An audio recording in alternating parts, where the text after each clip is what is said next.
जय हिंद दोस्तों। झारखंड राज्य से संबंधित प्रश्न का आज सेट नंबर 2 है। जेएसएससी एवं जेपीएस द्वारा आयोजित परीक्षा 2003 से लेकर 2022 तक के जितने भी सारे एग्जाम हुआ है जेएसएससी के द्वारा, वह सभी प्रश्न को सेट बाय सेट लेके आऊँगा, जो कि आपके झारखंड एसएससी की सभी परीक्षा के लिए बहुत उपयोगी होगा, जैसे कि जेएसएससी सीजीएल, झारखंड दरोगा, उत्पाद सिपाही एवं झारखंड के सभी एग्जाम्स के लिए काफ़ी इम्पोर्टेंट होने वाले हैं। तो चलिए दोस्तों, क्वेश्चन नंबर 1 से देखते हैं। दोस्तों, ये 2003 से लेकर 2022 तक जितने भी जेएसएससी द्वारा एग्ज़ाम कंडक्ट किया गया है, वो सभी प्रीवियस पेपर को हम सेट बाय सेट आपके पास लेके आएंगे। काफ़ी इम्पोर्टेंट होने वाले हैं दोस्तों ये सेशन, तो वीडियो को कंटिन्यू लास्ट तक देखें। क्वेश्चन नंबर 1 है, शंख नदी का उद्गम स्थल है। आपको बताना है कि शंख नदी का उद्गम स्थल कहाँ पे है, गुमला, रांची, धनबाद या गोड्डा। तो दोस्तों, इसका करेक्ट आंसर हो जाएगा ऑप्शन नंबर ए, गुमला। शंख नदी का उद्गम स्थल गुमला में है। दोस्तों, इससे रिलेटेड एक्स्ट्रा फैक्ट भी देखेंगे। तो दोस्तों, शंख नदी का उद्गम स्थल कहाँ पे हो गया, तो दोस्तों गुमला जिले के चैनपुर प्रखंड में। अगर आपसे पूछे कि शंख नदी का उद्गम स्थल गुमला जिले के कौन से प्रखंड में है, तो दोस्तों चैनपुर प्रखंड में, ये आपको याद रखना है। और इसका मुहाना दक्षिण कोयल में है। दोस्तों, दक्षिण कोयल कहाँ पड़ता है, तो दोस्तों ओडिशा। आपको याद रखना है, शंख नदी का मुहाना जो है ओडिशा में स्थित है, आपको याद रखना है। अगला प्रश्न है कि निम्न में से कौन सा राज्य झारखंड का पड़ोसी नहीं है। इंपॉर्टेंट क्वेश्चन है। आपके पास ऑप्शन है मध्य प्रदेश, बिहार, उड़ीसा, छत्तीसगढ़। तो दोस्तों, इसका करेक्ट आंसर हो जाएगा option number A, Madhya Pradesh.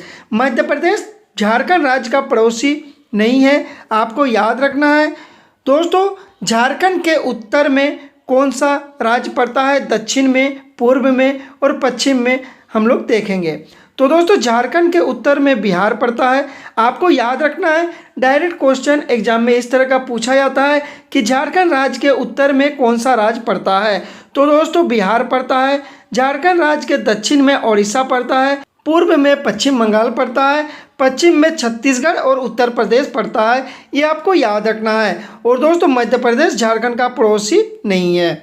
ठीक है, अगला प्रश्न देखेंगे, मलेर किससे संबंधित है। दोस्तों, मलेर किससे संबंधित है, ये जितने भी सारे क्वेश्चन है दोस्तों, किसी न किसी झारखंड के एग्जाम में पूछा हुआ क्वेश्चन है। ठीक है, तो दोस्तों मलेर शोरिया पहाड़ी से संबंधित है। इसका करेक्ट आंसर हो जाएगा ऑप्शन नंबर ए, शोरिया पहाड़ी। मलेर किससे संबंधित है, तो दोस्तों शोरिया पहाड़ी से संबंधित है। आगे देखेंगे, शोरिया पहाड़ी जनजाति अपने को मलेर कहता है। शोरिया पहाड़ी के जनजाति अपने को क्या कहते हैं, तो दोस्तों मलेर कहते हैं। इसकी भाषा मालतो है। इसकी कौन सी भाषा है दोस्तों, मालतो है। और मालतो द्रविड़ भाषा परिवार से संबंधित है, ये भी आपको याद रखना है। अगला प्रश्न देखेंगे, मैथन डैम कब और किस नदी पर बना। दोस्तों, मैथन डैम कब और किस नदी पर बना, तो दोस्तों मैथन डैम 1998 को बना और बराकर नदी पे बना। आपको याद रखना है, मैथन डैम बराकर नदी पे बना है। और कब बना है, तो दोस्तों 1998 को बना है, आपको याद रखना है। इंपॉर्टेंट प्रश्न है। अगला प्रश्न है, झारखंड का सर्वाधिक गर्म कुंड जिसे सूर्य कुंड कहा जाता है, वह कहाँ स्थित है। दोस्तों, झारखंड का सर्वाधिक गर्म कुंड कौन सा है, तो दोस्तों सूर्य कुंड कहा जाता है इसको। और ये कहाँ पे है, तो दोस्तों हजारीबाग में है। कौन से जिला में है, तो दोस्तों हजारीबाग जिला में है सूर्य कुंड। आपको याद रखना है, काफ़ी इंपॉर्टेंट प्रश्न है। अगला प्रश्न है, किरिंग बापला किस आदिवासी से संबंधित है। तो दोस्तों किरिंग बापला किस आदिवासी से संबंधित है, तो इसका राइट आंसर हो जाएगा ऑप्शन नंबर ए, संथाल। दोस्तों, संथाल आदिवासी से संबंधित है किरिंग बापला। आपको याद रखना है, इसका राइट आंसर हो जाएगा ऑप्शन नंबर ए। आगे देखेंगे इससे रिलेटेड इंपॉर्टेंट पॉइंट। तो दोस्तों किरिंग बापला विवाह का एक रूप है। किरिंग बापला क्या है, तो दोस्तों ये विवाह का एक रूप है जो संथालों में प्रचलित है।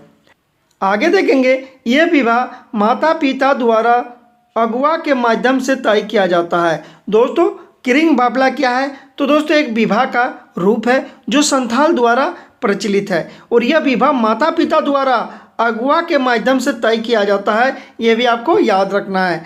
अगला प्रश्न है झूम किससे संबंधित है? दोस्तों आपके पास ऑप्शन है पहाड़िया, संथाल, बेगा या इनमें से कोई नहीं। तो दोस्तों झूम किससे संबंधित है? तो दोस्तों पहाड़िया से संबंधित है। इसका राइट आंसर हो जाएगा ऑप्शन नंबर ए पहाड़िया। दोस्तों आगे देखेंगे झारखंड में स्थानांतरित कृषि को झूम कहा जाता है। झूम किसे कहा जाता है? तो दोस्तों झारखंड में स्थानांतरित कृषि को झूम कहा जाता है जो पहाड़िया जनजाति में प्रचलित है। और कौन सा जनजाति में प्रचलित है? तो दोस्तों पहाड़िया जनजाति में प्रचलित है, इसीलिए झूम का संबंध पहाड़िया से है, आपको याद रखना है। अगला प्रश्न है बिरसा मुंडा का जन्म कब हुआ था? इंपॉर्टेंट प्रश्न है दोस्तों, बिरसा मुंडा का जन्म कब हुआ था? तो दोस्तों इसका करेक्ट आंसर हो जाएगा ऑप्शन नंबर सी, 15 नवंबर 1875 को बिरसा मुंडा का जन्म हुआ है, आपको याद रखना है।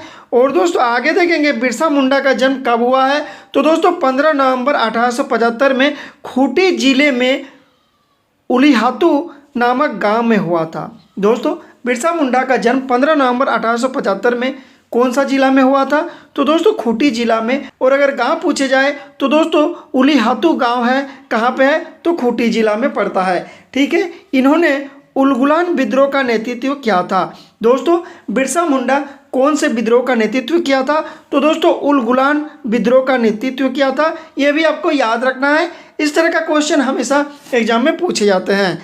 चलिए अगला प्रश्न देखेंगे। अगला प्रश्न है झारखंड का क्षेत्रफल भारत के क्षेत्रफल का कितना है?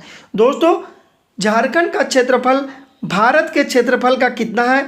तो दोस्तों 2.42%। दोस्तों 2.42% जो है भारत के क्षेत्रफल का हिस्सा है झारखंड, आपको याद रखना है। और दोस्तों ये जितने भी सारे प्रश्न हैं सब झारखंड के किसी न किसी एग्जाम में पूछा गया है। तो दोस्तों वीडियो को कंटिन्यू देखें और वीडियो को लाइक जरूर करें और ज़्यादा से ज़्यादा शेयर करें। ठीक है, आगे देखेंगे झारखंड का क्षेत्रफल भारत के क्षेत्रफल का 2.42% है। यहाँ पे दोस्तों झारखंड होगा। ठीक है, इसका क्षेत्रफल 89,714 वर्ग किलोमीटर है, ये भी आपको याद रखना है। ठीक है, यह मानसूनी जलवायु वाला क्षेत्र है, ये भी आपको ध्यान रखना है। अगला प्रश्न है घुमकुड़िया निम्नलिखित में से किससे संबंधित है? दोस्तों घुमकुड़िया किससे संबंधित है? तो दोस्तों इसका राइट आंसर हो जाएगा ऑप्शन नंबर डी उराव। घुमकुड़िया उराव जनजाति से संबंधित है, आपको याद रखना है। ठीक है, घुमकुड़िया उराव जनजाति से संबंधित है। यह उराव जनजाति के युवकों एवं युवतियों की एक महत्वपूर्ण शिक्षण प्रशिक्षण संस्था है। दोस्तों ये क्या है? तो दोस्तों ये उराव जनजाति के युवकों एवं युवतियों की एक महत्वपूर्ण शिक्षण प्रशिक्षण संस्था है, आपको याद रखना है। अगला प्रश्न है रूबी श्रेणी के अभ्रक का उत्पादन झारखंड के किन किन जिलों में होता है? दोस्तों रूबी श्रेणी के क्या? तो दोस्तों अभ्रक का उत्पादन झारखंड के किन किन जिलों में होती है? तो दोस्तों इसका करेक्ट आंसर हो जाएगा ऑप्शन नंबर सी, गिरिडीह और कोडरमा। गिरिडीह और कोडरमा में रूबी श्रेणी का अभ्रक का उत्पादन होता है, आपको याद रखना है, काफ़ी इंपॉर्टेंट क्वेश्चन है। अगला प्रश्न है दोस्तों दामिन एक्को की घोषणा कब हुई? दामिन एक्को की घोषणा कब हुई? तो दोस्तों 1824 में इसकी घोषणा हुई है, आपको याद रखना है। दामिन एक्को की घोषणा 1824 में हुई है। ठीक है, अगला प्रश्न है ब्रिटिश के विरुद्ध उराव विद्रोह का नेतृत्व किसने की? दोस्तों ब्रिटिश के विरुद्ध उराव विद्रोह का नेतृत्व किसने किया? तो दोस्तों बुद्धू भगत ने ये विद्रोह किया है, आपको याद रखना है। इसका राइट आंसर हो जाएगा ऑप्शन नंबर ए। अगला प्रश्न देखेंगे राजमहल ट्रैप झारखंड के किस भाग में स्थित है? दोस्तों राजमहल ट्रैप झारखंड के किस भाग में स्थित है? तो दोस्तों उत्तर पूर्वी भाग में है, आपको याद रखना है। दोस्तों राजमहल ट्रैप झारखंड के उत्तर पूर्वी भाग में है, आपको याद रखना है। अगला प्रश्न है जूट की भांति झारखंड राज्य में उत्पादित रेशे को क्या कहा जाता है? दोस्तों जूट की भांति झारखंड राज्य में उत्पादित रेशे को क्या कहा जाता है? तो दोस्तों इसका राइट आंसर हो जाएगा ऑप्शन नंबर सी, मेस्टा। इसे दोस्तों मेस्टा कहा जाता है, आपको याद रखना है। तो दोस्तों आज भर इतना ही। अगर वीडियो अच्छा लगे तो लाइक ज़रूर करें, चैनल पे न्यू है तो सब्सक्राइब करके बेल आइकन को प्रेस कर दें और दोस्तों ज़्यादा से ज़्यादा शेयर करें। और इसी तरह की वीडियो की अपडेट चाहिए तो दोस्तों कमेंट जरूर करें। Thanks for watching.